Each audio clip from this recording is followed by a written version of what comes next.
Afternoon all of you. आप सभी का बीएससी फाइनल ईयर की केमिस्ट्री क्लास में स्वागत है। पिछले लेक्चर्स में अपन ने किलेट और किलेट इफेक्ट के बारे में पढ़ा था, कैसे किलेट का फॉर्मेशन होने पर वो किसी भी कॉम्प्लेक्स को एक्स्ट्रा स्टेबिलिटी प्रोवाइड करवा देते हैं, तथा उसकी अपन ने थर्मोडायनेमिक पैरामीटर के बेसिस पे भी उसकी व्याख्या की थी कि जब डेल्टा जी की वैल्यू ज़्यादा नेगेटिव में वैल्यू आती है तब किसी भी कॉम्प्लेक्स के अंदर स्टेबिलिटी इंक्रीज होती है। ठीक है, नेक्स्ट हम देखते हैं वलयों का आकार। ठीक है, शेप ऑफ रिंग। तो सामान्यतः 5 या 6 सदस्य वाले स्थायी होती हैं। यदि संकुल में असंतृप्त अनसैचुरेटेड लिगेंड उपस्थित हो तो, ठीक है, मतलब अनसैचुरेटेड लिगेंड का मतलब है डबल बॉन्ड और ट्रिपल बॉन्ड वाले जो लिगेंड हैं, ठीक है, उनकी बात कर रहे हैं कि असंतृप्त लिगेंड उपस्थित हो तो 5 सदस्य वाला वलय वलय तथा संतृप्त लिगेंड हो तो 6 सदस्य वाला वलय अधिक स्थायी होता है। और यहाँ पर एक कंडीशन दे रखी है कि नॉर्मली अपन किलेट रिंग की बात करते हैं तो 5 मेंबर या 6 मेंबर जो लिगेंड है, ठीक है, वो ज़्यादा स्टेबल होते हैं।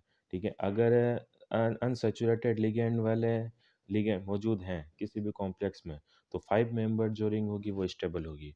और और सैचुरेटेड हैं मतलब सिंगल बॉन्डेड है केवल लिगेंड, तो उसमें 6 मेंबर रिंग भी स्टेबल हो सकती है।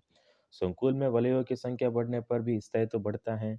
यदि कोई असंतृप्त लिगेंड हो तो पाई इलेक्ट्रॉन का विस्थानीकरण धातु व लिगेंड के मध्य हो जाने से संकुल को क्या होता है, अतिरिक्त स्थायित्व प्राप्त हो जाता है। ठीक है, अगर अपन अनसैचुरेटेड लिगेंड की बात करें तो क्या होगा, डबल बॉन्ड के जो पाई बॉन्ड हैं वो मेटल और लिगेंड के बीच में क्या होते हैं, डीलोकलाइज्ड होते रहते हैं, विस्थानीकृत होते रहते हैं, जिसकी वजह से क्या होता है, कॉम्प्लेक्स को एक एक्स्ट्रा स्टेबिलिटी मिलती है क्योंकि चार्ज क्या हो जाता है, डिस्पर्स्ड हो जाता है इस वजह से।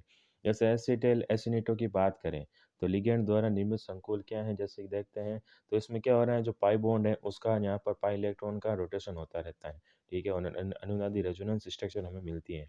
तो एसिटिल एसिनेटो के अंदर लिगेंड टू मेटल के अंदर क्या हो रहा है, पाई इलेक्ट्रॉन का डिस्पर्सन हो रहा है, डिस्पर्स हो रही है पाई इलेक्ट्रॉन का चार्ज, इस वजह से एसिटिल एसिनेटो की जो स्टेबिलिटी है वो ज़्यादा होती है। ठीक है, तो इसके अंदर पूरी रिंग के अंदर ये चार्ज रोटेट होता रहता है। तो सिज्विक ने वलय वाले संकुलों के स्थायित्व की व्याख्या निम्न प्रकार की। ठीक है, सिज्विक नामक साइंटिस्ट थे, उन्होंने जो रिंग कंपाउंड थे उनको जो व्याख्या थी निम्न प्रकार की कि उनके अनुसार यदि किसी संकुल में द्वितंतुक लिगैंड उपस्थित हो तो वह धातु आयन के साथ में दो उपसहसंयोजक बंध बनाता है। ठीक है, उसने बताया था कि अगर जो बाइडेंटेड लिगैंड है वो सेंट्रल मेटल के साथ में क्या दो उपसहसंयोजक बंध बनाता है, और यदि एक उपसहसंयोजक बंध को तोड़ दिया जाए, ठीक है, तो क्या होगा, दूसरा उपसहसंयोजक बंध यथास्थिति पर ही रहेगा तथा टूटे हुए बंध वाले दाता परमाणु भी वापस धातु आयन से उपसहसंयोजक बंध बनाने की स्थिति में रहता है। अब सेज्विक ने कंडीशन बताई है कि अगर कोई बाइडेंटेड लिगैंड है वो मेटल के साथ में दो बॉन्ड बनाते हैं, कोऑर्डिनेशन बॉन्ड, दो कोऑर्डिनेशन बॉन्ड का फॉर्मेशन करते हैं, ये हमें पता है। ठीक है, तो उसने कहा कि यदि दो में से एक बॉन्ड को तोड़ दिया जाए, ठीक है, तो क्या होगा, दूसरा जो बॉन्ड है वो किसी तरीके से प्रभावित नहीं होगा, वह एज इट इज बना रहेगा। वो जो टूटा हुआ बॉन्ड है वो वापस से सेंट्रल मेटल के साथ में जुड़ने की कोशिश करता है। अतः लिगैंड पूर्ण रूप से धातु से अलग नहीं रहता।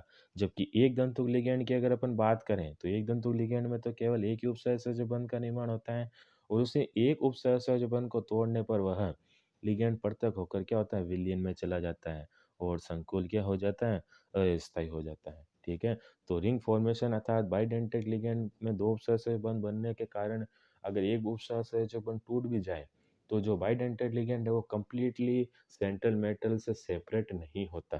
ठीक है, जिसकी वजह से वो आगे आने वाली रिएक्शंस के अंदर वापस से अपना उपसहसंयोजक बंध बनाने की प्रवृत्ति लगातार प्रदर्शित करता रहता है। वहीं अगर अपन मोनोडेंटेड लिगैंड की बात करें तो मोनोडेंटेड लिगैंड वो क्या होता है कि सेंट्रल मेटल एटम के साथ में केवल एक कोऑर्डिनेशन बॉन्ड का ही फॉर्मेशन करता है।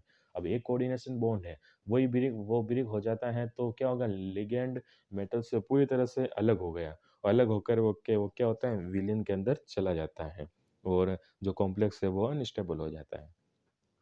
इस प्रकार द्विदंतुक या बहुदंतुक लिगैंड युक्त संकुलों से लिगैंड को तोड़कर पृथक करना कठिन है। ठीक है, अगर अपन देखें तो बाइडेंटेड लिगैंड और मल्टीडेंटेड लिगैंडों से किसी भी कॉम्प्लेक्स को ब्रेक करके लिगैंड को तोड़कर अलग करना बहुत ही कठिन होता है मेटल से। अतः उनका स्थायित्व क्या होता है, अधिकतम होता है। जैसे अपन अपन CuEn का होल 3+3 की बात करें, ठीक है, एथिलीन डाई 3 एथिलीन डाइमीन है वो Cu के साथ में जुड़े हुए हैं। ठीक है, और दूसरे वाला देखें हैं कि टूटा हुआ अगर एक एथिलीन डायमीन का बॉन्ड टूट जाता है, जिसमें एक बॉन्ड टूटा हुआ बता रखा है, देखिए ऊपर वाला NH2 है वो अगर ब्रेक हो गया Cu से, ठीक है, तो क्या होगा, ब्रेक होने के बाद में पूरी तरह से Cu से जो टूट अलग नहीं हुआ है, वो आज जुड़ा हुआ है, तो बाद में पॉसिबिलिटी होने पर ये वापस से बॉन्ड बना सकता है, ठीक है। तो लिगैंड का द्विध्रुव आघूर्ण, नेक्स्ट देखते हैं अपन लिगैंड संबंधित कारकों के अंदर लिगैंड का द्विध्रुव आघूर्ण की बात करते हैं, ठीक है, कि संकुल निर्माण में भाग लेने वाले लिगैंड का द्विध्रुव आघूर्ण अधिक होना चाहिए, ठीक है, क्योंकि ध्रुवण से धातु आयन व लिगैंड के मध्य अंतरक्रिया प्रबल हो जाती है, अतः मेटल टू लिगैंड बंध ज़्यादा मजबूत बनने से संकुल के स्थायित्व में वृद्धि होती है। तो क्या होगा कि लिगैंड का द्विध्रुव अधिक होगा, तो क्या होगा, ध्रुवण अधिक होगा, मतलब पोलराइज अधिक होगा, पोलराइजेशन अधिक होने की वजह से क्या होगा, चार्ज डिस्पर्स की जो वैल्यू होती है ज़्यादा होती है, जिसकी वजह से धातु आयन और लिगैंड एक दूसरे के बीच में जो अट्रैक्शन होता है, अंतरक्रिया होती है, एक दूसरे को बड़ी तेजी से एक दूसरे से आकर्षित करते हैं, ठीक है, जिसके कारण ML जो बॉन्डिंग होगी वो बहुत ही स्ट्रॉन्ग होगी और कॉम्प्लेक्स है वो बहुत ही ज़्यादा स्टेबल होता है। नेक्स्ट हैं विलायक से संबंधित कारक, सॉल्वेंट से रिलेटेड कौन से इफेक्ट हो सकते हैं, ठीक है, दो अपन ने पढ़ लिए अब तक। पहला था मेटल से लिगेंड संबंधित था और दूसरा था लिगेंड संबंधित कारक जो थे। अब तीसरा है अपने विलायक संबंधित कारक। चूंकि संकुल में मेटल लिगेंड बंध सहसंयोजक प्रकृति का होता है, अतः विलायक भी सहसंयोजक प्रकृति का होना चाहिए, ठीक है, अर्थात उसका द्विध्रुव आघूर्ण और परावैद्युतांक का मान कम होना चाहिए। यदि विलायक के द्विध्रुव आघूर्ण और परावैद्युतांक का मान अधिक होता है तो विलायक के अणु धातु के अणुओं के मध्य क्या होगी, अंतरक्रिया बढ़ जाएगी तथा मेटल लिगेंड अंतरक्रिया कम हो जाएगी तथा संकुल निर्माण में बाधा उत्पन्न हो जाएगी, ठीक है। अगर द्विध्रुव आघूर्ण अगर किसी विलायक का ज़्यादा है तो क्या होगा, विलायक के अणु लिगेंड को की बजाय किससे, सेंट्रल मेटल एटम से रिएक्शन ज़्यादा करने लग जाएंगे, जिससे कि लिगेंड और मेटल के बीच में कोई अंतरक्रिया नहीं होगी, ठीक है, और मेटल विलय के अणु के साथ में संयोजित हो जाएगा, जिससे कि जो कॉम्प्लेक्स की स्टेबिलिटी है वो डिक्रीज हो जाएगी। इस प्रकार विलय दुर्बल प्रकृति का होना चाहिए, जैसे NiCl4 -2 NiH2O4+2 दोनों संकुलों का निर्माण जलीय विलायकों में ना करके अपन नॉन एक्वस सोलवेंट एल्कोहल में करते हैं, ठीक है। नेक्स्ट है पीएच का प्रभाव, कि विलयन में पीएच आयनों की सांद्रता कम होने से संकुल का निर्माण बढ़ता है, ठीक है, अतः पीएच बढ़ने पर संकुल का स्थायित्व भी बढ़ेगा, ठीक है। नेक्स्ट देखते हैं, यदि संकुल के समन्वय सत्ता के बाहर Cl minus Br minus SCN minus और C2O4-2 हो आदि उपस्थित हो तो इनकी प्रतिस्पर्धा उपसंयोजन सत्ता में जाने की हो जाती है, अतः संकुल का स्थायित्व क्या होता है, घटता है, ठीक है। अब इसमें बता रखा है कि जो समन्वय सत्ता के बाहर जो लिगेंड मौजूद है, ठीक है, अगर उनकी प्रवृत्ति कॉम्प्लेक्स में इंटरफेयर करने की होती है, अतः जो लिगेंड मेटल से पहले अटैच है उसको रिप्लेस करने की अगर प्रवृत्ति है तो जो कॉम्प्लेक्स की स्टेबिलिटी है वो डिक्रीज होती है। इसी के साथ में आपकी जो यूनिट होती है वो कंप्लीट है, ठीक है।